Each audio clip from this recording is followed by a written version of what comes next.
Magandang umaga po sa ating lahat. Malugod na pagtanggap sa St. Joseph Parish, Gagalangin, Tondo, sa ganap na ika-6 na umagang banal na misa na may liturya ngayon, Huwebes, ng ika-22 linggo sa karaniwang panahon. Tumayo po ang lahat at tayo makiisa sa Eucharistikong pagdiriwang na pamumunuan ng mahal nating Kura Paroko, Reverend Father Douglas D. Badong. Purihin ang Panginoon, umawit ng kagalakan, at tugtugin ang gitara at ang kaya-ayang lira. Ipaninyo ang trompeta, ipan ang trompeta.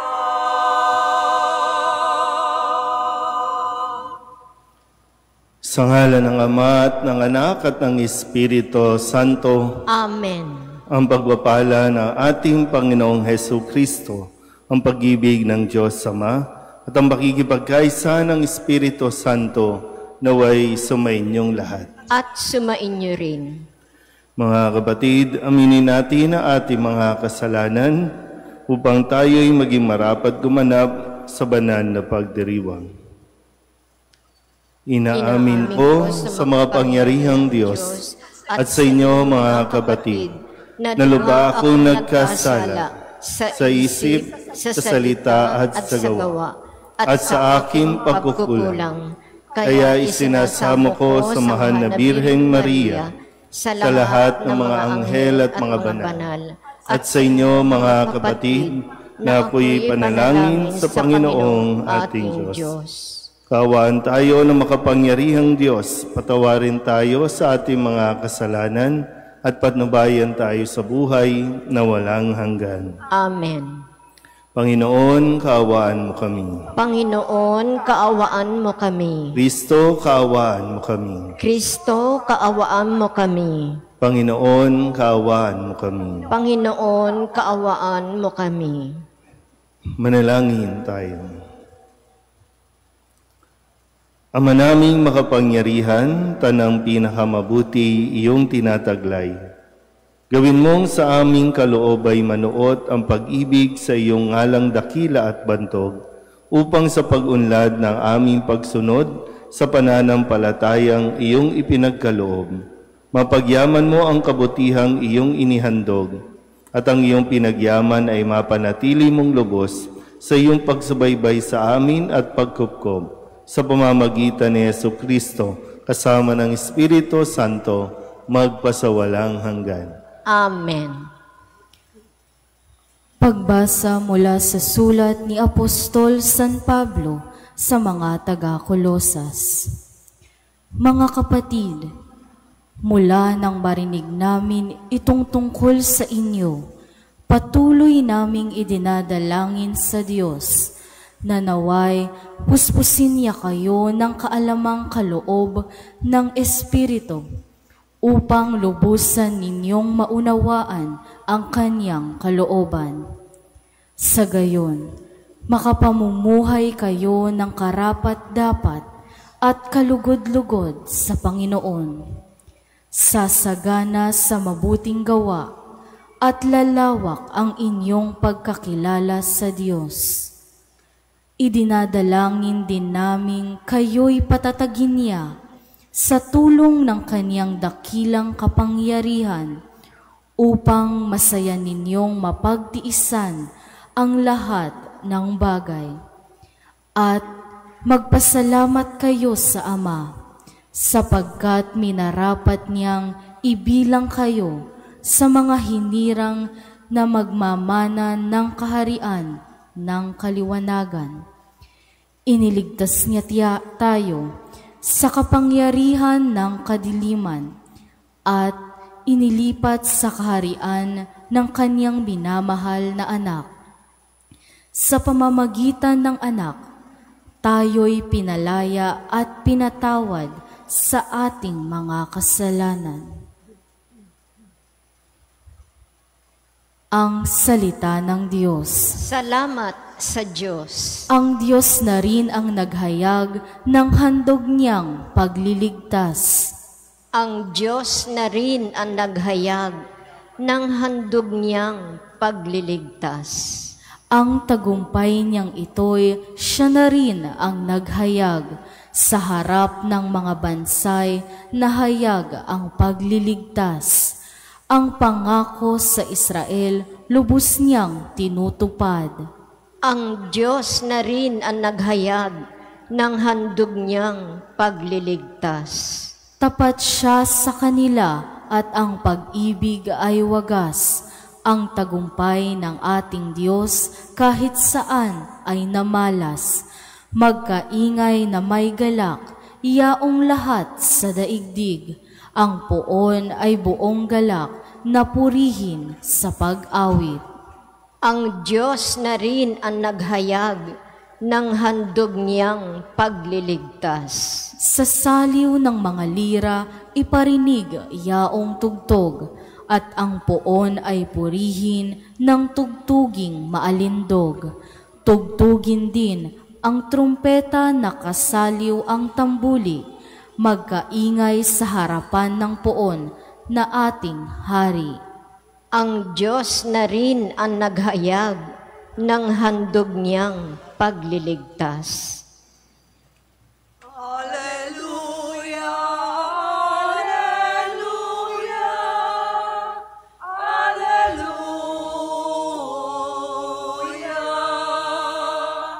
alleluia,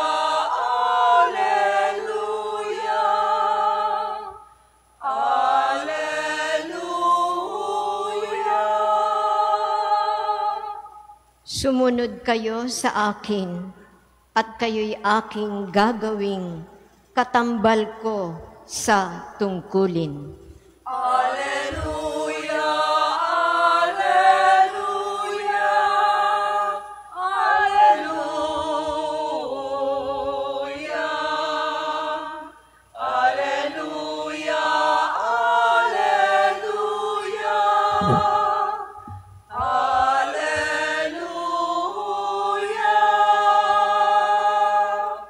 Sumainyo ang Panginoon. At sumaiyo rin. Ang mabuting balita ng Panginoon ayon kay San Lucas. Papuri sa iyo, Panginoon. Noong panahong iyon, nakatayo si Jesus sa baybayin ng lawa ng Genezaret. Pinagkalipon-punan siya ng napakaraming tao na ibig makarinig ng salita ng Diyos. May nakita siyang dalawang bangka sa baybayin. Nakalunsad na ang mga mangingisda at naguhugas ng kanilang mga lambat. Lumulan siya sa isa sa mga bangka at tiniling kay Simong, may-ari nito, na ilayo ng kaunti sa tabi. Naupo siya sa bangka at nangaral sa mga tao. Pagkatapos niyang magsalita ay sinabi niya kay Simon, "Pumalaot kayo at ihulog ang mga lambat upang manghuli." Sumagot si Simon, "Guro, magdamag po kaming nagpagod at wala kaming nahuli. Ngunit dahil sa sinabi ninyo, ihuhulog ko ang mga lambat." Gayon nga ang ginawa nila at sa dami ng kanilang huli ay halos magkansisira ang kanilang mga lambat. Kaya't kinawayan nila ang kanilang mga kasamahang nasa ibang bangka upang patulong. At lumapit naman ang mga ito. Napuno ang dalawang bangka na halos lumubog. Nang makita iyon ni Simon Pedro, siya'y nagpatira pa sa paanan ni Jesus at nagsabi, "Lumayo po kayo sa akin, Panginoon, sapagkat ako'y makasalanan." Nang gilala siya at ang kanyang mga kasama dahil sa dami ng kanilang huli, Gayun din sina Santiago at Juan, mga anak ni Zebedeo, na mga kasosyo ni Simon. At sinabi ni Jesus kay Simon, "Huwag kang matakot. Mula ngayon, mamamalakaya ka ng mga tao." Nang maitabi na nila ang kanilang mga bangka, iniwan nila ang lahat at sumunod kay Jesus. Ang mabuting balita ng Panginoon. Pinupuri ka namin, Panginoong Hesukristo.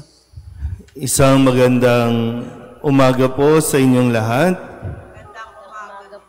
Ngayon po ay Huwebes ng ika-22 linggo sa karaniwang panahon. Sa paglipas ng panahon, gaano ba tayo naging ma-pride? Yung pride na nanggagaling doon sa dahil napatunayan mo na magaling ka, napatunayan mo na nakuha mo kung ano ang gusto mo sa sarili mong pagsisikap dahil naging eksperto ka. Pero gaano tayo naging ka-pride? Kasi kailangan natin maintindihan na kahit gaano tayo kahusay o pinakamataas na pinag-aralan, may mga bagay pa rin na magpapaalala sa atin na kailangan natin ng tulong ng iba. Kung magpapatuloy kang magmatigas at paninindigan mo na ikaw ang nakakaalam, baka wala tayo lalong marating. Isa ito sa ugali na ipinamalas ni Pedro o ni Simon sa ating ebanghelyo nang siya ay sabihan ni Jesus na pumalaot at ihulog ang kanilang lambat. Kasi sabi nga, magdamag silang walang huli. Ano ba si Jesus? Karpintero. Sila Simon ay mangingisda. Nakukuha niyo po ba? O bakit ako, para bang gano'n, no? Minsan doon tayo nagkakaproblema kasi, bakit ako makikinig sa'yo? Karpintero ka. Mangingisda ako. Anong alam mo sa pangingisda? Anong alam mo sa tubig, sa dagat? Pero dito, yung kanyang pagpapakumbaba, na sinabi niyang, sige po, dahil sa sinabi ninyo, ihulog ko ang lambat.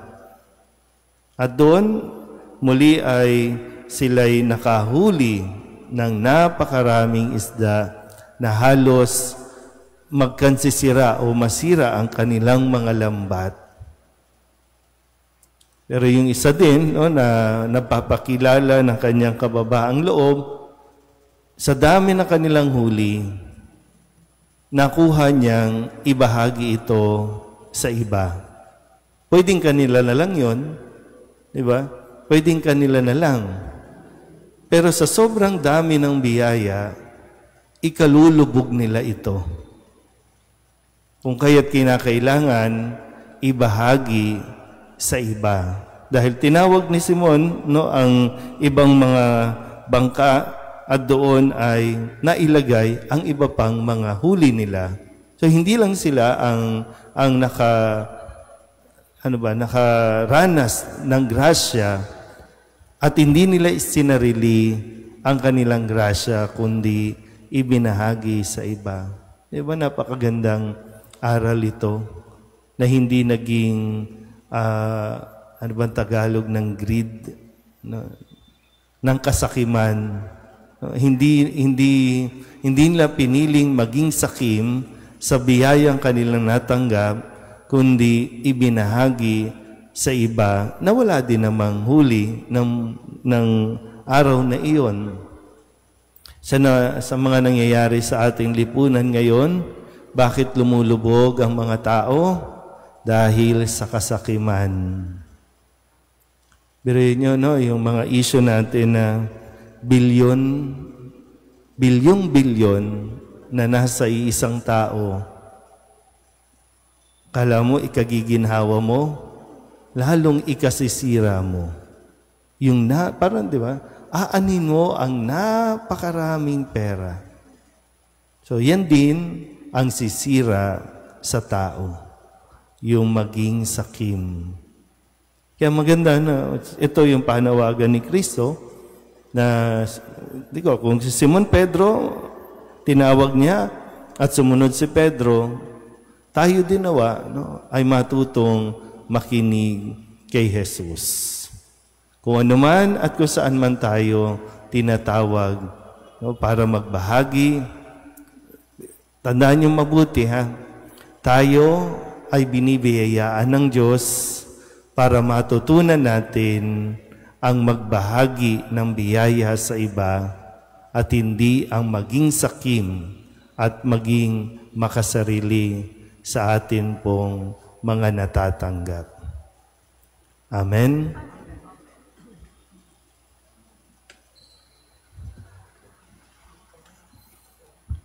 Nung sinabi ni Jesus sa kanyang mga alagad, "Hali kayo, sumunod kayo sa akin." Tinatawag rin niya tayo sa kanyang halimbawa ng pananalangin upang ibahagi ang pananalangin sa iba. Maging mapagbigay tayo sa ganoong pananalangin. Ang ating pong itutugon, Panginoon, dinggin mo ang aming panalangin. Panginoon, dinggin mo ang aming panalangin. Ang Santo Papa, mga obispo, mga pari at lahat ng tinawag upang mamalakaya ng tao, naway magkaroon ng tapang at tiyaga na ibahagi ang lambat ng paglilingkod sa malalim na karagatan ng buhay. Manalangin tayo sa Panginoon. Panginoon, dinggin mo ang aming panalangin. Ang mga mangingisda at lahat ng nagtatrabaho sa karagatan, naway tumanggap ng maraming ani ng nag-uumapaw na yaman ng Diyos. Manalangin tayo sa Panginoon. Panginoon, dinggin mo ang aming panalangin. Tayo naway magkaroon ng katapangan na ipahayag sa mga hindi sumasampalataya ang mabuting balita ng Panginoon. Manalangin tayo sa Panginoon. Panginoon, dinggin mo ang aming panalangin. Ang mga may sakit, mga nalulumbay at mga nagdurusa sa karamdaman ng isip at katawan, naway hipuin ng Panginoon. Manalangin tayo sa Panginoon. Panginoon, dinggin mo ang aming panalangin. Ang mga yumao, naway makamit kay Kristo ang walang hanggang gantimpala. Manalangin tayo sa Panginoon. Panginoon, dinggin mo ang aming panalangin. Idulog din natin sa Panginoon ang ating mga personal na kahilingan at mga panalangin para sa ating mga pamilya, kasama din ang mga kahilingan ng mga nanonood sa online. Lahat ng mga misang pasasalamat, special na intensyon, agarang paggaling ng mga may sakit at ang lahat ng mga kaluluwa na iniling na ipagdasal sa misang ito.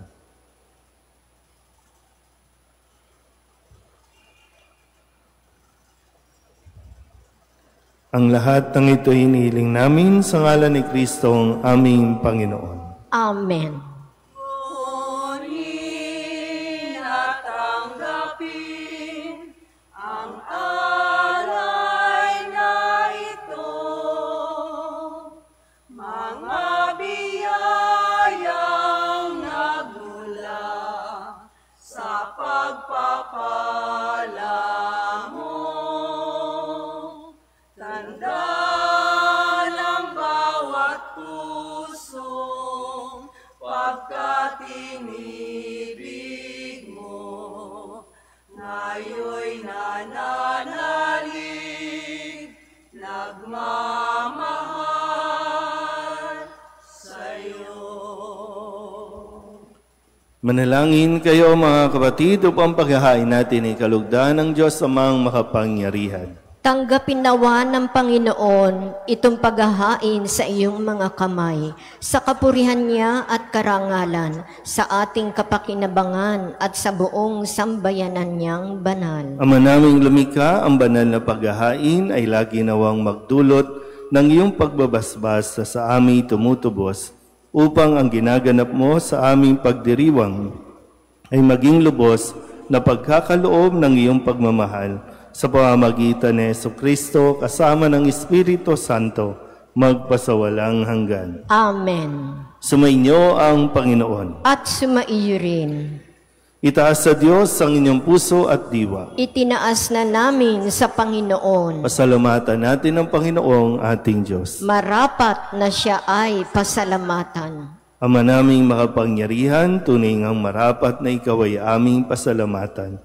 Pinagbibigyan mong ito'y aming maihayag, kahit na ito'y walang anumang maidaragdag, sa kadakilaang sa iyo ay likas. Sa pagpupuri nami ang nakikinabang, ay kami ring iyong pinakikiharapan sa pamamagitan ng iyong anak na minamahal. Kaya kaysa ng mga anghel na nagsisiawit ng papuri sa iyo na walang humpay sa kalangitan, kami nagbubunyi sa iyong kadakilaan. Santo, Santo, Santo, Panginoon Diyos ng mga hukbo, napupunuan langit at lupa ng kadakilaan mo, o sana sa kaitaasan, pinagpalaan na paririto sa ngalan ng Panginoon, o sana sa kaitaasan. Ama naming banal, ikaw ang bukal ng tanang kabanalan, kaya't sa pamamagitan ng iyong Espiritu, gawin mong banal ang kaloob na ito upang para sa aming maging katawan at dugo ng aming Panginoong Jesucristo. Bago niya pinagtiis ang kusang loob na maging handog, inawakan niya ang tinapay, inasalamatan kaniya, pinaghati-hati niya iyon, iniabot sa kanyang mga alagad at sinabi, "Tanggapin ninyong lahat ito at kanin, ito ang aking katawan na ihahandog para sa inyo."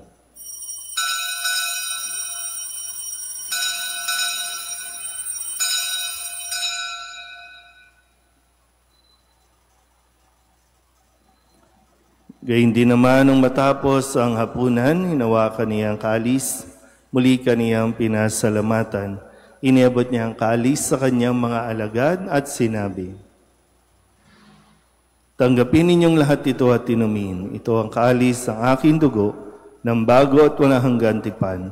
Ang aking dugo na ibubuhos para sa inyo at para sa lahat sa pagpapatawad ng mga kasalanan. Gawin ninyo ito sa pag-alaala sa akin."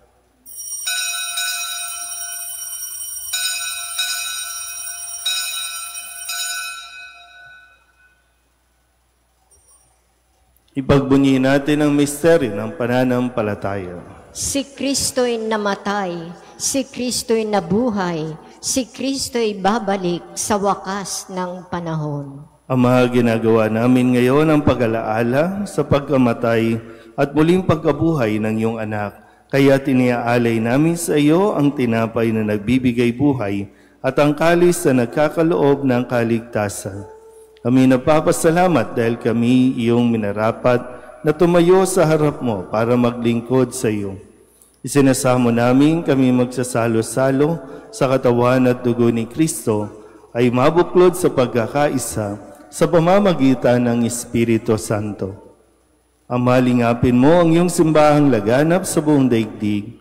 Puspusin mo kami sa pag-ibig kaysa ni Leon na aming Papa at ni Jose na aming obispo at ng tanang kaparian. Alalahanin mo sina Gebra Miguel at Alexander na tinawag mo mula sa daigdig na ito. Nung sila'y binyagan, sila'y nakaisa ni Kristo sa pagkamatay. Ngayong sila'y pumanaw, naway makaisa sila ni Kristo sa pagkabuhay. Alalahanin mo rin ang mga kapatid naming nahimlay na may pag-asang sila'y muling mabubuhay. Gayun din ang lahat ng mga pumanaw. Kawaan mo sila at patuloyin sa iyong kaliwanagan. Kawaan mo at pagindapating kaming lahat na makasalo sa iyong buhay na walang wakas. Kaysa ng mahal na Birheng Maria na ina ng Diyos, ng kabiyak ng puso niyang si San Jose, kaysa ng mga apostol at ng lahat ng mga banal, na namuhay dito sa daigdig ng kalugod-lugod sa iyo, may pagdiwang nawa namin ang papupuri sa ikararangal mo sa pamamagitan ng iyong anak na aming Panginoong Hesukristo. Sa pamamagitan ni Kristo, kasama niya at sa Kanya, ang lahat ng parangal at papuri ay sa iyo, Diyos amang makapangyarihan, kasama ng Espiritu Santo, magpasawalang hanggan. Amen.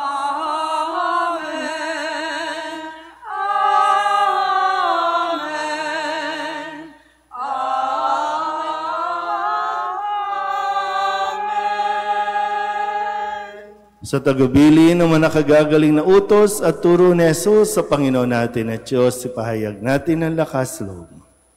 Ama namin, Amin, sumasalangit ka, sambahin ang ngalan mo, mapasa amin ang kaharian mo, sundin ang loob mo dito sa lupa para nang sa langit. Bigyan mo kami ngayon ng aming kakanin sa araw-araw at patawarin mo kami sa aming mga sala, para ng pagpapatawad namin sa nagkakasala sa amin.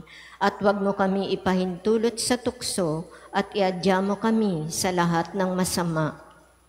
hinihiling namin kami iadya sa lahat ng masama, pagkalooban ng kapayapaan araw-araw, iligtas sa kasalanan at ilayo sa lahat ng kapahamakan.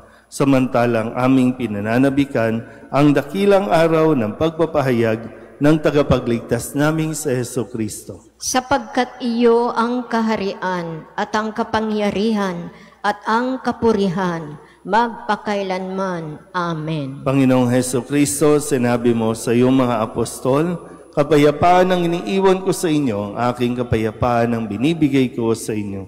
Tunghayan mo ang aming pananampalataya at huwag ang aming mga pagkakasala. Pagkalooban mo kami ng kapayapaan at pagkakaisa ayon sa iyong kalooban, kasama ng Espiritu Santo, magpasawalang hanggan.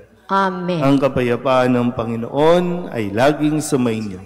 At sumainyo rin. Magbigayan po tayo ng kapayapaan sa isa't isa. Peace.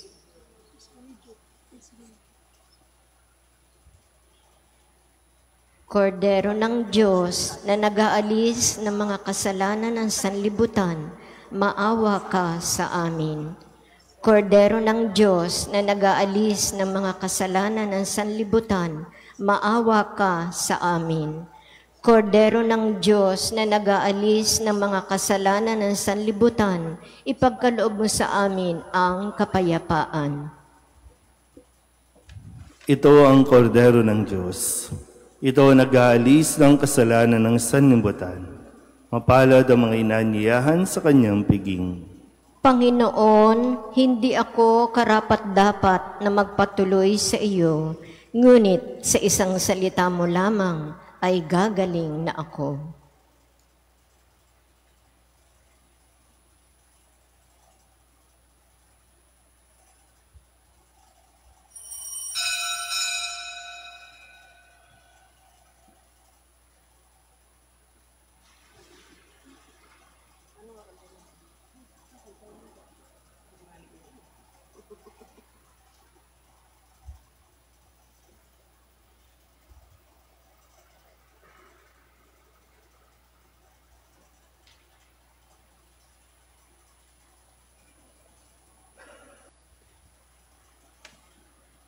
Lumuhod po ang lahat.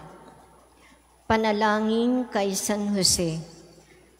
Abang tagapangalaga ng tagapagligtas, kabiyak na puso ng mahal na Birheng Maria, sa iyo ipinagkatiwala ng Diyos ang kaisa-isa niyang anak. Sa iyo nagtiwala si Maria. Sa piling mo si Kristo'y naging tao. Maging ama ka rin sa amin, pinagpalang Jose, at gabayan mo kami sa landas ng buhay. Ihingi mo kami ng biyaya, awa at tapang, at ipagtanggol kami sa lahat ng masama. Amen. Tumayo po ang lahat. Manalangin tayo.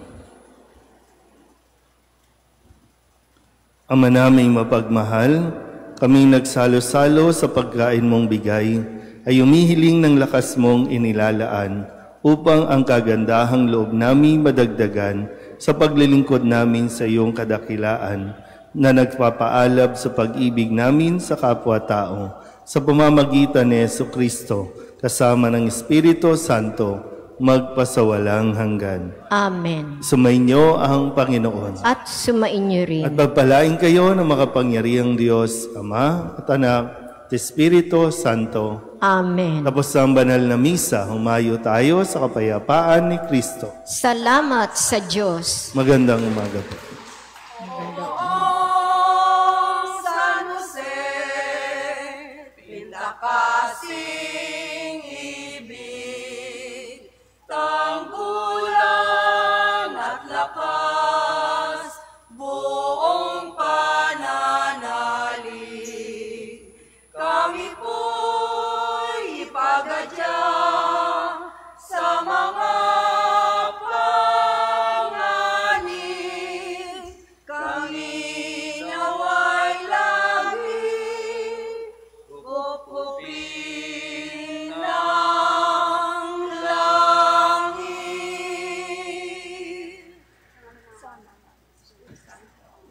Wala isama sa anak Espiritu Santo, kapag sa unang-unang may kayo.